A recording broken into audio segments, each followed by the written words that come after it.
buenas tardes a todos los hermanos que están mirando esta enseñanza, que van a mirar esta enseñanza, por cuanto siempre que esté en nuestras manos debemos de transmitir la palabra de verdad, la palabra no adulterada. Hoy vamos a comenzar una serie de enseñanzas que se titula La ley, la gracia y la salvación de nuestro Padre Celestial. Es algo relacionado con un tema muy controversial que ha sido desde tiempo antaño entre lo que es la gracia de Dios y la ley de Dios. Por cuanto la teología, entendemos que la teología ha hecho que esto se interprete de una manera errónea o que no se interprete realmente como la debemos entender,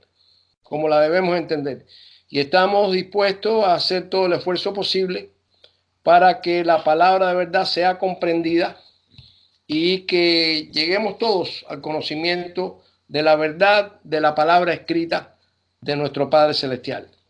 Así que, sin más, le pido que me acompañen en una oración, todos los que están en este momento participando. Padre Celestial, bendito Elohim, Abacadosh, Santo de Israel. En esta hora, Padre, le damos gracias de todo corazón, todos los que estamos reunidos en este momento por este medio de internet, Señor. Y le pedimos de todo corazón que abra nuestro entendimiento y nuestro corazón para que su palabra quede puesta en nuestra mente y quede puesta allí, escrita en nuestro corazón, Señor, y que podamos entender todos los que vean esta enseñanza de una manera con la mayor fidelidad, con la mayor claridad posible, toda la palabra que aquí desde ahora se va a enseñar y que se va a continuar cada semana. Le pedimos de todo corazón, Padre Santo, que su espíritu esté presente, que sea su espíritu y no yo el que transmite esta enseñanza, Señor. Y sabemos, Padre Santo, que es la voluntad suya que así sea, que sea comprendida toda su palabra de una manera correcta, Señor, de una manera como usted pretende que llegue a todas aquellas personas que quieran interesarse por tener una relación verdadera con usted. Gracias le damos de todo corazón. En el nombre todopoderoso de Yeshua HaMashiach decimos amén, amén y amén. Bueno, la palabra gracia y ley ha sido lo que ha causado más controversia en la teología, de la teología en la escritura bíblica. La teología es una ciencia creada por el hombre. No es una ciencia que se ha creado para estudiar e interpretar la palabra de Dios, pero no es una ciencia creada por Dios. O sea que realmente eso implica que en algunos casos ha traído claridad, pero en otros casos realmente entendemos que ha oscurecido la interpretación y el entendimiento de la palabra.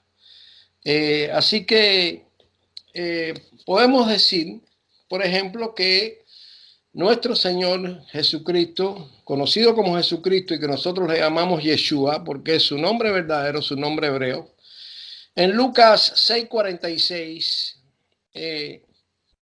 dijo lo que está escrito ahí y fue lo siguiente: ¿por qué me dicen Señor, Señor, si no hacen lo que yo digo?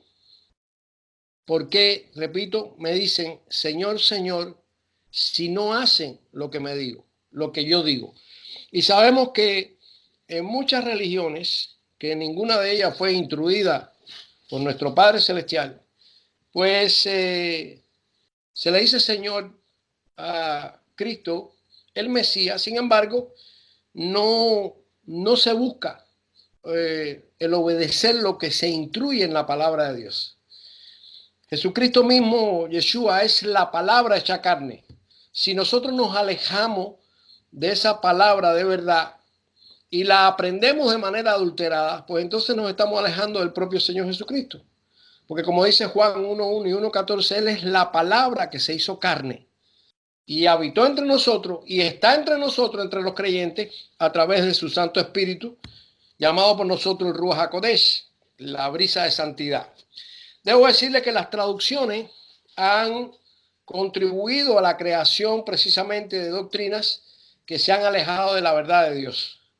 Y esto ha sucedido desde la primera traducción del hebreo, del idioma hebreo, al idioma griego, que se realizó en la ciudad de Alejandría, fundada por Alejandro Magno, Alejandro el Grande, 250 años antes de Jesucristo, antes de Yeshua. Se tomó la decisión por parte de la comunidad judía que estaba allí de traducir por primera vez la escritura bíblica que iba desde, que comprendía la Tanakh, desde Génesis hasta Malaquías, del hebreo al griego. Habían alrededor de 500,000 de griegos y 500,000 de judíos, según lo recoge la historia, en esa ciudad en ese tiempo, 250 años antes de que apareciera nuestro Señor Yeshua. Entonces, en Génesis 11:1, vayamos a Génesis 11:1.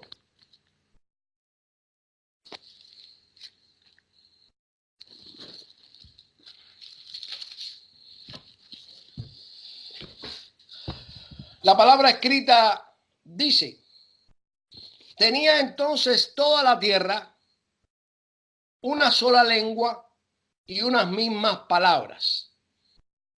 Tenía entonces toda la tierra un mismo idioma y unas mismas palabras. Entonces, ¿qué ocurrió? Seguimos leyendo a partir del versículo 2 y dice: y aconteció que cuando salieron de oriente, hallaron una llanura en la tierra de Sinar y se establecieron allí. Y se dijeron unos a otros: vamos, hagamos ladrillo y cosámoslo con fuego. Y le sirvió el ladrillo en lugar de piedra y el asfalto en lugar de mezcla. Y dijeron: vamos, edifiquémonos una ciudad y una torre, cuya cúspide llegue al cielo, y hagámonos un nombre, por si fuéramos esparcidos sobre la faz de toda la tierra. Y descendió Yahweh, así le decimos al nombre traducido del Todopoderoso, no le decimos Jehová, le decimos Yahweh. Y dice, y descendió Yahweh para ver la ciudad y la torre que edificaban los hijos de los hombres, y dijo Yahweh: he aquí el pueblo es uno, y todos estos tienen un solo lenguaje, y han comenzado la obra, y nada les hará desistir ahora de lo que han pensado hacer. Ahora pues descendamos y confundamos allí su lengua, para que ninguno entienda el habla de su compañero.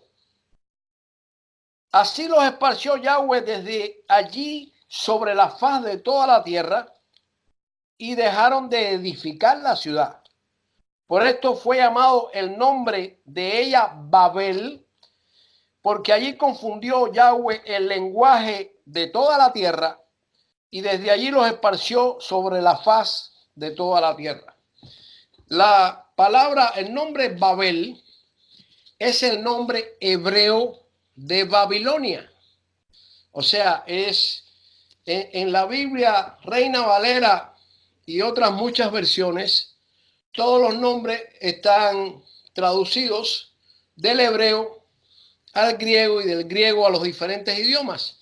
Sin embargo, Babel le dejaron el nombre hebreo. Es una cosa, ¿verdad?, que llama la atención, que no le pusieron ahí Babilonia.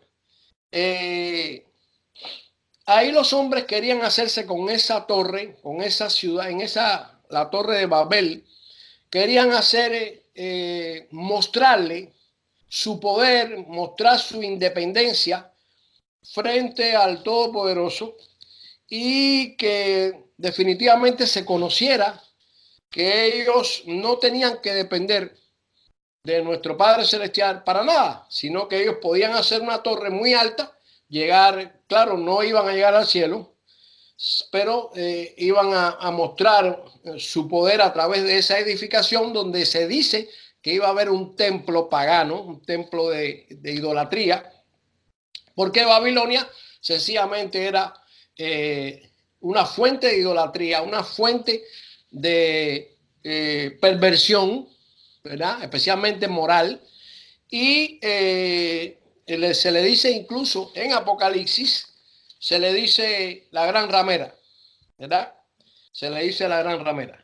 Entonces, estos que estaban construyendo, que estaban hablando un mismo idioma, como dice Génesis 11:1, se le dieron los primeros, según algunos escritos históricos, los primeros 70 idiomas que constituyeron después las primeras 70 naciones. O sea, al no entenderse entre ellos, pues definitivamente tuvieron que dejar de construir la llamada ciudad, la llamada torre, especialmente la llamada torre. Entonces, ¿cuál era la lengua? El primer lenguaje que se le dio al ser humano y que hablaban hasta ese momento, que todos hablaban hasta ese momento en que Nimrod, el gran primer poderoso de la tierra, fue el primer rey, pretendió con los hombres que tenía, pues hacer esa torre para mostrar su poder. Entonces debemos averiguar realmente cuál era esa primera lengua.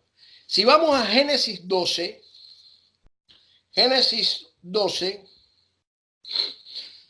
nuestro Padre Celestial llama a un hombre llamado Abraham con determinado propósito. Y podemos leer a partir del versículo 2, en capítulo 12, a partir del versículo 1, lo siguiente. Pero Yahweh había dicho a Abraham, vete de tu tierra y de tu parentela y de la casa de tu padre a la tierra que te mostraré. Y haré de ti una nación grande y te bendeciré y engrandeceré tu nombre y serás bendición. Y bendeciré a los que te bendijeren y a los que te maldijeren maldeciré, y serán benditas en ti todas las familias de la tierra. O sea, el Señor llamó a Abraham para que Abraham fuera el padre de una nación que sería de bendición para toda la tierra. Hay que entender el propósito de Dios cuando hace cualquier cosa. Y en este caso era un pueblo que iba a nacer de Abraham, a descender de Abraham, y iba a ser de bendición para todas las familias de la tierra. Esa bendición estaba fundamentada especialmente en dos cosas. Por dos razones. Ese pueblo que iba a descender de Abraham iba a ser el que iba a llevar su palabra, la palabra del Todopoderoso, la palabra que está escrita en las Biblias, a todas las naciones del mundo. Iban a conocer a través de ese medio al Todopoderoso, y iban a conocer qué quiere el Señor de nosotros y qué tiene para nosotros. Entonces, era importante definitivamente que este pueblo, una de las razones por las cuales bendeciría al mundo entero, era por llevar la palabra a todos los extremos de la tierra. Vamos a Romanos 9. En Romanos 9,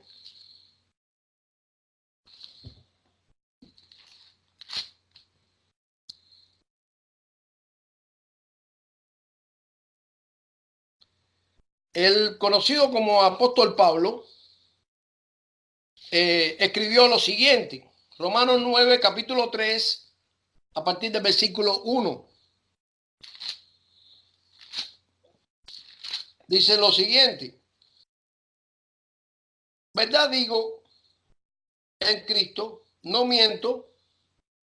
Perdónenme un momento. Es Romanos 3. Romanos 3, a partir del versículo 1. Dice, ¿qué ventaja tiene pues el judío?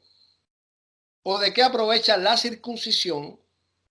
Mucho, en todas maneras. Primero, ciertamente le ha sido confiada la palabra de Dios.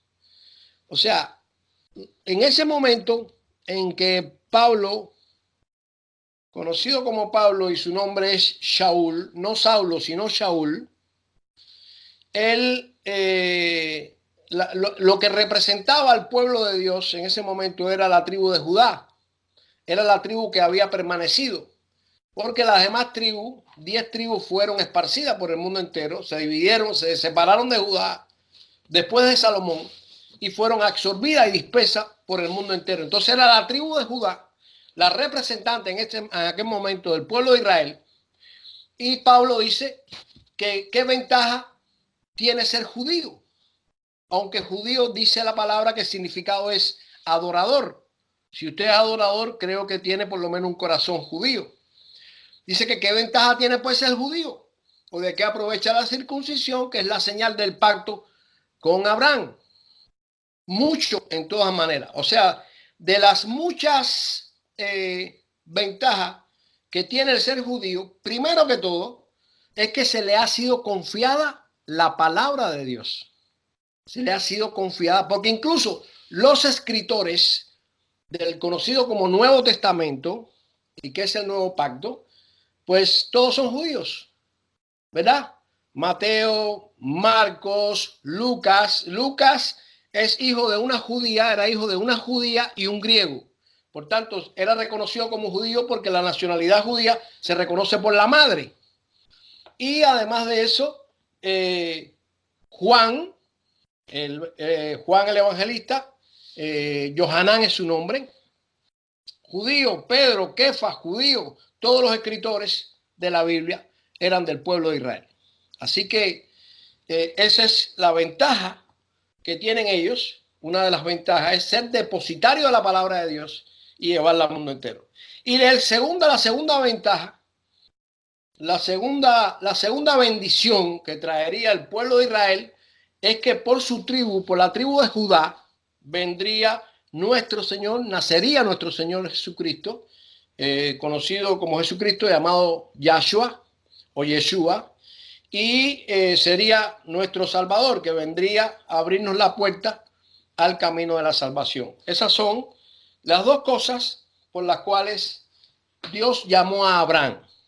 Ahora, en el capítulo 14 de Génesis, volvamos a Génesis. En el capítulo 14 de Génesis,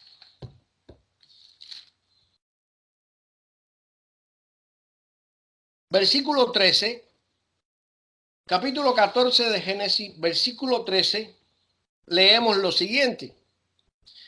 Y vino uno de los que escaparon y lo anunció a Abraham el hebreo, que habitaba en el encinar de Manré, el amorreo, hermano de Escol y hermano de Aner, los cuales eran aliados de Abraham. O sea que vino uno de los que escaparon, de los reyes que secuestraron al sobrino de Abraham, Lot, y lo anunció a Abraham el hebreo. Aquí es por primera vez que en la palabra de Dios nosotros vemos el nombre de hebreo. Y la palabra hebreo literalmente quiere decir el que cruzó, ¿verdad? Entonces, pero también hay otros conceptos que tenemos que manejar acerca de esta palabra, que no solo fue el que cruzó el río Éufrates de Harán, donde estaba Abraham con su familia, sino también que cruzó de la idolatría, que era Harán, donde estaba Ur de los Caldeos, que pertenecía a Babilonia. Él cruzó de la idolatría a la tierra prometida, donde tierra a la cual en ese momento todavía era de Canaán, de los pueblos de Canaán, cananeo, pero que era la tierra que Dios le había dado a Abraham para que lo ocupara, para que su descendencia ocupara toda esa tierra. Y entonces tenemos que definitivamente hebreo significa el que cruzó de un lugar al otro, físicamente y espiritualmente. Y además se dice también, por algunos documentos históricos, de que también se le decía a Abraham y a su descendencia hebreos, porque descendían de Eber, que era el cuarto de la descendencia, cuarta generación desde Noé, Eber, y entonces Eber hablaba hebreo. Era un hebreo paleo antiguo, pero en definitiva era hebreo. Se dice que de los descendientes de Abraham, solamente Isaac, el hijo de la promesa, el hijo que Dios le dio a Abraham cuando tenía 100 años, que era el hijo de la promesa, el hijo que Dios le había prometido, pues solamente él y su linaje y su descendencia fueron los que hablaron y continuaron hablando hebreo. Pero los demás hijos de Abraham, pues hablaban arameo. Ellos fueron enviados por Abraham hacia el oriente. Solamente dejó con él a Isaac. Entonces, esta es la explicación de cómo surge el nombre hebreo. El nombre hebreo. Si vamos a Éxodo 3:18. Éxodo capítulo 3. Yo les sugiero que copien estos versículos y después lo estudien, lo vuelvan a estudiar. Éxodo 3:18 está escrito lo siguiente. El Señor estaba hablando con Moisés, nuestro padre, y le dijo que le dijera a Faraón, que tenía a esclavo al pueblo de Israel en Egipto, que le dijera lo siguiente: y oirán tu voz, e irás tú y los ancianos de Israel al rey de Egipto, y le dirán: Yahweh, el Dios de los hebreos, nos ha encontrado. Por tanto, nosotros iremos ahora camino de 3 días por el desierto para que ofrezcamos sacrificios a Yahweh, nuestro Dios. O sea, y dice claramente el mismo Dios, el mismo Yahweh, él mismo se dice: yo, el Dios de los hebreos. O sea, él confirma el nombre de hebreo a su pueblo. ¿Estamos aquí? Es muy importante para saber que no solo Abraham fue llamado hebreo por los hombres, sino por el mismísimo creador de los cielos y la tierra. ¿Estamos aquí, mis amados hermanos? Ahora, si vamos a Hechos, capítulo 21, el libro de los Hechos,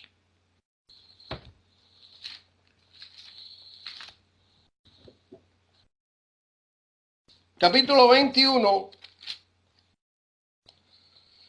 Hechos capítulo 21, versículo 40,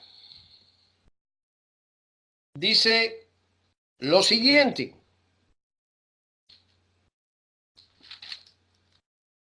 y cuando Pablo estaba haciendo una defensa delante del pueblo judío, porque a él lo habían acusado de una serie de cosas, entre otras cosas que era contrario a la ley de Dios.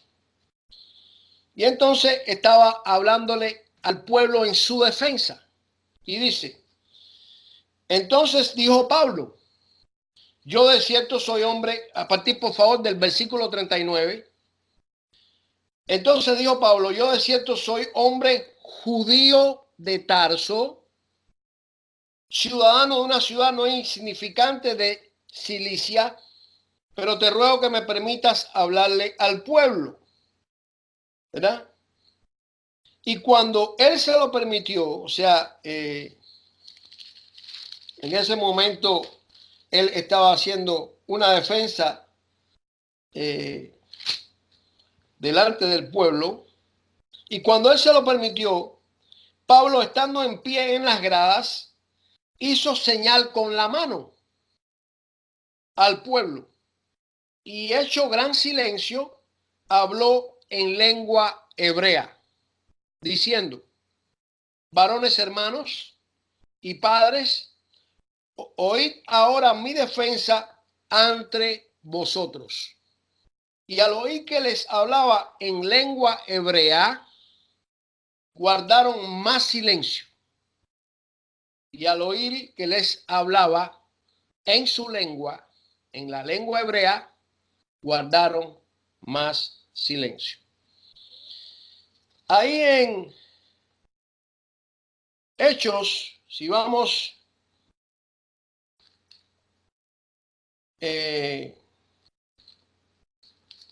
le leí desde el versículo 39, 40. El versículo 22 dice: varones hermanos y padres, oíd ahora mi defensa ante vosotros. Y al oír que les hablaba en el 22:2 en lengua hebrea, guardaron más silencio. En el capítulo 26, del libro de los Hechos, ahí mismo el libro de los Hechos, en el versículo 14, ¿están escribiendo los versículos? Capítulo 26, versículo 14. Pablo había ido con varios soldados a Damasco, en Siria, a coger presos, prisioneros, a varias personas, a varios de los que estaban allí predicando a Yeshua, ¿verdad? Y demostrando que él era el Mesías de Israel y por tanto del mundo. Iba con cartas de los sacerdotes del templo de Jerusalén, autorizando, dándole autoridad para hacer esos arrestos. Y en ese camino sabemos que de repente salió una luz del cielo muy grande. Era tan grande que era mucho más fuerte del sol del mediodía, porque era el mediodía, ¿verdad? Y esa luz era tan intensa, tan grande, que los hacen caer a tierra. Algunos dicen que iban a caballo. Bueno, ahí no salen los caballos por ningún lado, pero pensamos que sí, que podían ser caballos, e iban a caballos y ellos cayeron a tierra cuando salió esa luz tan poderosa. Dice Pablo: y habiendo caído todos nosotros en tierra, oí una voz que me hablaba y decía en lengua hebrea: Shaul, Shaul, ¿por qué me persigues? Dura cosa te es dar cosas contra el aguijón. Yo dije entonces: ¿quién eres, Señor?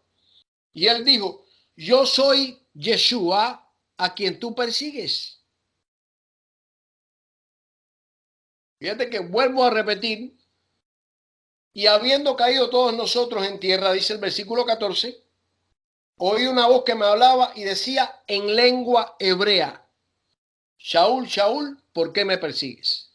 O sea, el Señor mismo le habló a Pablo en lengua hebrea, que era la lengua que él habló en su permanencia en la tierra, en Israel.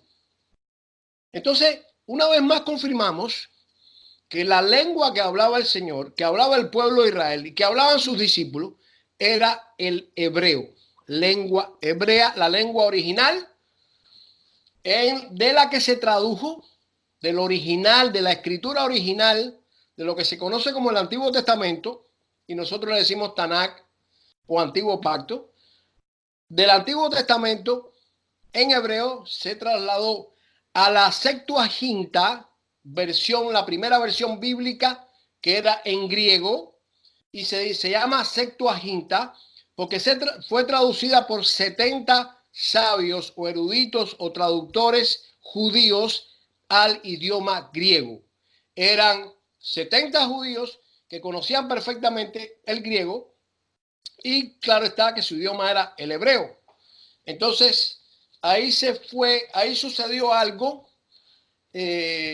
Acuérdense que en el capítulo 11 de Génesis, los idiomas que dio el Señor para confundir a los que estaban construyendo la Torre de Babel, entonces fueron idiomas de confusión. Lo que vemos realmente, ¿qué sucede muchos años después cuando es hecha la primera traducción del hebreo al griego?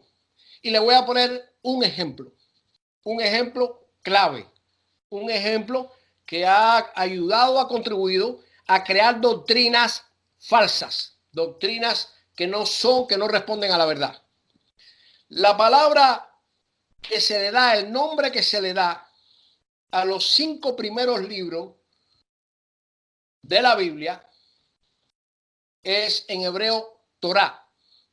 Torá significa instrucciones y enseñanzas del Todopoderoso. No solo fue escrita por Moisés, sino fue escrita por el mismo Dios. Una parte de los 5 primeros libros, no sabemos qué cantidad, pero él mismo dice lo que escribió. Si vamos a Éxodo 24, versículo 12.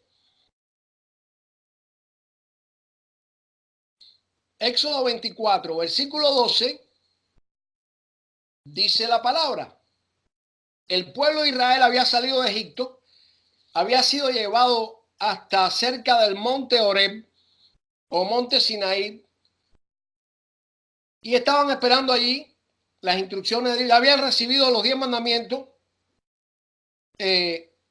dichos por el mismísimo Dios, hablado, como vemos en Éxodo 20. Pero aquí en el capítulo 24, versículo 12, leemos lo siguiente: entonces Yahweh dijo a Moisés: sube a mí al monte y espera allá, y te daré las tablas de piedra y la ley y los mandamientos que he escrito para enseñarles. Entonces está diciendo que él escribió mandamientos, leyes, ¿verdad?, para enseñarle al pueblo. Se dice en el Talmud que Dios escribió las tablas de piedra por delante y por detrás. Y la escritura paleo antigua, hebreo paleo antiguo, o sea, en un corto espacio se pueden escribir muchas cosas. Y entonces, probablemente, eso fue lo que sucedió al decir esto, lo que leemos en Éxodo 24:12, de que él escribió, ¿verdad?, la ley y mandamientos que he escrito para enseñarles. Entonces, no solo posiblemente él escribió los 10 mandamientos, sino otras leyes, otras leyes. Entonces, ahí mismo en Éxodo 31, en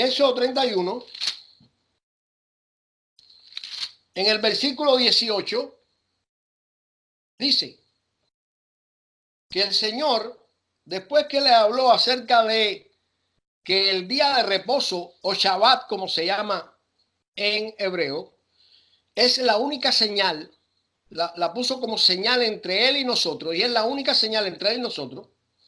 Dice que en el versículo 18, al finalizar, acerca del día de reposo, le dice, y dio a Moisés el Señor, cuando acabó de hablar con él en el monte Sinaí, 2 tablas del testimonio, tablas de piedra escritas con el dedo de Dios. O sea, ahí confirmamos que el Señor mismo tuvo participación en la escritura de mandamientos y leyes, ¿verdad?, de estos 5 primeros libros, conocidos en el cristianismo como Pentateuco, pero que su nombre original en hebreo es Torá, que significa enseñanzas e instrucciones de nuestro Padre Celestial. Entonces, cuando los judíos que hicieron la traducción del hebreo al griego en la ciudad de Alejandría, 250 años antes de que apareciera nuestro Señor, ellos la palabra que buscaron o que encontraron para traducir la palabra Torah fue la palabra nomos, la palabra griega nomos. Y la palabra nomos significa ley, significa ley. Entonces, definitivamente, ¿verdad? Hay una diferencia entre instrucciones, enseñanza y instrucciones a solamente la palabra ley, ¿verdad? Y podemos decir, ¿verdad?, que hubo un problema se creó una situación en las cartas del apóstol Pablo, que lo conocemos nosotros como el Shaliach Shaul. Shaliach quiere decir representante del pueblo de Israel ante las naciones. Se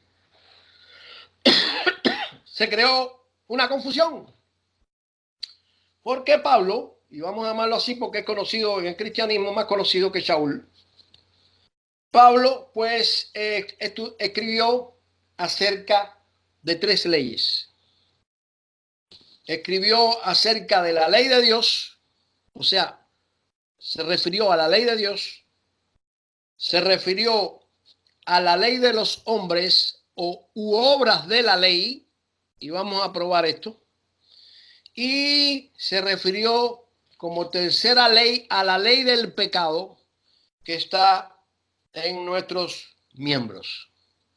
Entonces, ocurre o ha ocurrido que, por ejemplo, en Romanos 6:14, si vamos a Romanos 6:14,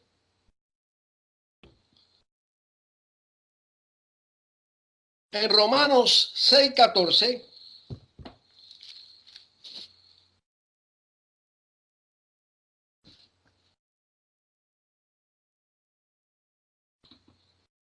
dice la palabra, porque el pecado no se enseñoreará de vosotros, o sea, no será más nuestro Señor, pues no estamos bajo la ley, sino bajo la gracia. Yo quiero decirle a ustedes que la ley de Dios no produce pecado, sino que la ley de Dios lo que hace es evitar el pecado, porque precisamente la infracción de los mandamientos de Dios y la ley de Dios es la que produce pecado, como dice Primera de Juan 3:4, que es la única definición de pecado que hay en la Biblia. En Primera de Juan 3:4 dice la palabra: todo aquel que comete pecado infringe también la ley, porque el pecado es infracción de la ley. Entonces, la ley de Dios no produce pecado. El pecado no se puede enseñorear de nosotros por practicar la ley de Dios ni los mandamientos. ¿Sí, no? Entonces, no estamos, sabemos que somos salvos por gracia, ¿sí? Pero la gracia es un favor inmerecido, como explicaba el Roe Omar en una muy buena enseñanza que está en internet. Les invito a que la vean, los que no lo han visto. Está en Facebook, ¿verdad? Y es una buena enseñanza acerca de la gracia. Pero la gracia no es que es un favor inmerecido, porque la palabra de Dios dice que la paga del pecado es muerte, en Romanos 6:23, pero el regalo de Dios es vida eterna en Cristo, en el Mesías. Ese regalo es producto de la gracia, es lo que no merecemos, porque en la justicia de Dios está previsto que el alma que pecare muere, ¿verdad? Pero Dios en su infinita misericordia, mostró a través de nuestro Señor Yeshua, enviando a su Hijo unigénito, para que Él abriera la puerta a través de su sacrificio y su sangre en la cruz, nos abriera la puerta al camino de la salvación. Esa es la expresión más alta de la gracia, porque Dios siempre fue un Dios de gracia. También la tuvo con Noé. Noé halló gracia y por eso se salvó en el diluvio. Entonces, es por eso que al parecer, ¿verdad? Si vamos después a Romanos 3:31, o sea, en Romanos 6:14 dice que ya no estamos bajo la gracia, sino ya no estamos bajo la ley, sino bajo la gracia. Por eso no hay que practicar aparentemente ahí la ley de Dios. Pero en Romanos 3:31, Pablo escribió, luego por la fe invalidamos la ley en ninguna manera, sino que confirmamos la ley. Entonces alguien que no sepa, alguien que de pronto lea eso, puede cuestionar la Biblia y decir, o Pablo se está contradiciendo o no está bien de la cabeza, porque al parecer habla bien de la ley y a veces habla mal. En Romanos 7:25 dice, Pablo escribió, Romanos 7:25, Pablo escribió, gracias doy a Dios por Yeshua, Señor nuestro, así que yo mismo con la mente sirvo a la ley de Dios, más con la carne a la ley del pecado. Y ahí probamos la tercera ley de la cual habla el Shaliach Shaul, el apóstol Pablo, ¿verdad? 3 leyes. Y además, en Gálatas 3:10, si vamos a Gálatas 3:10,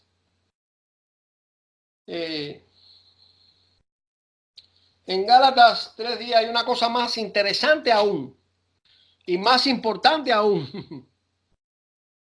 En Gálatas 3:10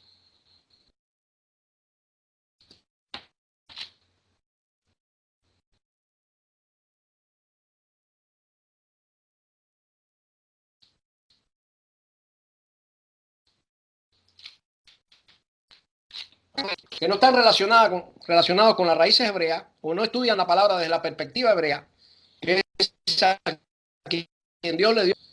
Y dice en Gálatas 3:10, Gálatas 3:10, porque todos los que dependen de las obras de la ley, todos los que dependen de las obras de la ley, están bajo maldición. Porque dice, porque, repito, porque es muy importante esto.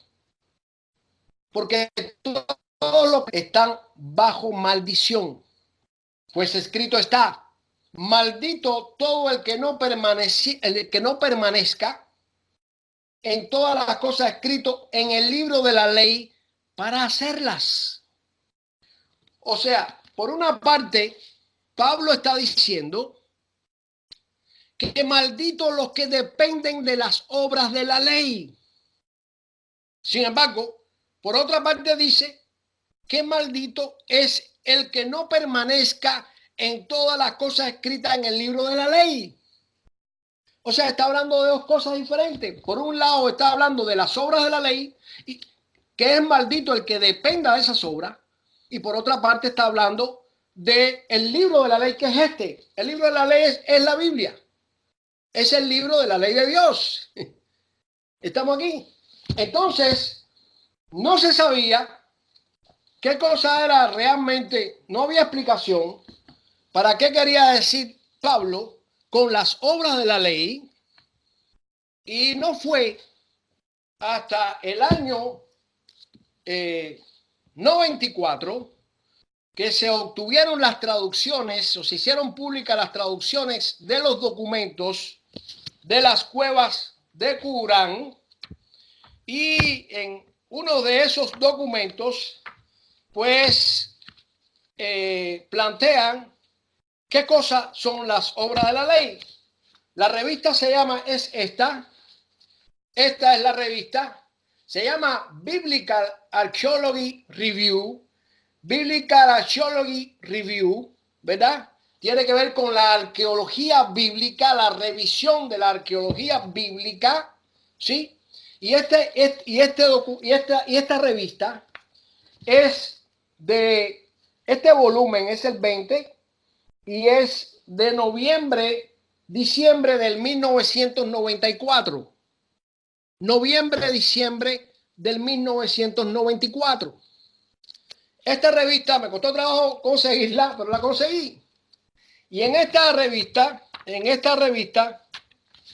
hay un trabajo de traducción sobre los documentos del Mar Muerto que se llama Paul Works of the Law and MMT.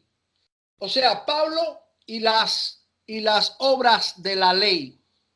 Y aquí que está en inglés, después vamos a traducir esto al español, dice claramente que las obras de la ley, ¿sí?, son leyes de hombres, leyes de sabios, de escribas, de rabinos, de leyes de aquellos que interpretaban la palabra y hacían leyes para hacer el cumplir de la mejor forma posible las leyes de Dios. Pero que en muchos casos, después vimos, cuando nuestro Señor Yeshua contendía con una denominación de fariseos, no con todos los fariseos, porque había la otra denominación de fariseos, era la que pertenecía a Pablo, ¿sí? Porque él dijo, yo soy fariseo de fariseos, por tanto no hay que acusar a todos los fariseos, pero a una denominación de fariseos, que eran los más extremistas, pues Yeshua le decía, ustedes por sus tradiciones y por sus leyes, pues han invalidado en buena medida la palabra de mi Padre, ¿sí? Entonces, aquí vemos cómo las obras de la ley son leyes de hombre. Y por eso dice en Gálatas 3:10, todo lo que dependen de las obras de la ley están bajo maldición. Quiere decir, todos los que dependen de las leyes de los hombres están bajo maldición. ¿Estamos aquí? Y dice a continuación, maldito todo aquel que no permaneciere en todas las cosas escritas en el libro de la ley para hacerlas. El libro de la ley de Dios es esta, la Biblia. Y especialmente sus 5 primeros libros. Aunque también el Señor, él mismo, Yeshua, el Mesías, él y a través de sus discípulos, también dieron una serie de instrucciones de cómo, del matrimonio y de cómo debíamos amarnos uno a otro. Nos dio un nuevo mandamiento, que era un mandamiento antiguo, pero que él lo adecuó a que nos debemos amar como él nos amó. O sea, ya no es el amor al prójimo, debe ser a nuestros hermanos, debe ser como él nos amó. Entonces, voy a terminar aquí con estos versículos escritos por el apóstol Pablo, porque le digo de todo corazón que voy a seguir mostrando, ¿verdad?, cómo se ha tergiversado la palabra de Dios y cómo verdaderamente nuestro deber es escudriñarla. Porque el mismo Señor en Juan 5:39, en Juan 5:39 dice, es que escudriñemos, le estaba diciendo a unos fariseos, escudriñen la escritura porque en ella está la vida. Porque en ella ustedes dicen que en ella está la vida y ellas dan testimonio de mí. En el Antiguo Testamento hay alrededor de 36 profecías que hablan de Yeshua, ¿verdad? Y entonces nuestro deber es escudriñar la escritura, no quedarnos con lo que ningún hombre nos explica, incluido yo, ¿verdad?, sino verificarlo por la escritura. Y si verificamos y escudriñamos la escritura y se busca y se ora y se le pide al Señor que nos dé la revelación correcta, pues entonces vamos a llegar a la verdad, que es lo más importante. La verdad no adulterada de la palabra de Dios, que es la verdad que, a propósito, escribí un libro con ese título que el Señor puso en mi corazón. Así que les agradezco con todo mi corazón. No queremos hacer largo esta enseñanza, queremos hacerla más bien corta, 1 hora. Nos hemos pasado 1 hora. Bueno, alrededor de 1 hora hemos estado. Y queremos realmente, yo soy Víctor León, mi teléfono es 786-317-4340. Y le pido que el que quiera comunicarse conmigo por alguna razón, me envía un mensaje. No me llamen porque a veces no contesto las llamadas porque hay muchos anuncios, pero sí, si me mandan un mensaje, yo los llamo, yo lo regreso la llamada. Así que hasta aquí esta enseñanza. Agradezco de todo corazón al Padre Celestial por todos los que la han visto y por todos los que la verán. Y espero con todo mi corazón que esto sea una contribución al conocimiento de la verdad. Muchas gracias y que el Eterno los bendiga. Mucho shalom para todos ustedes.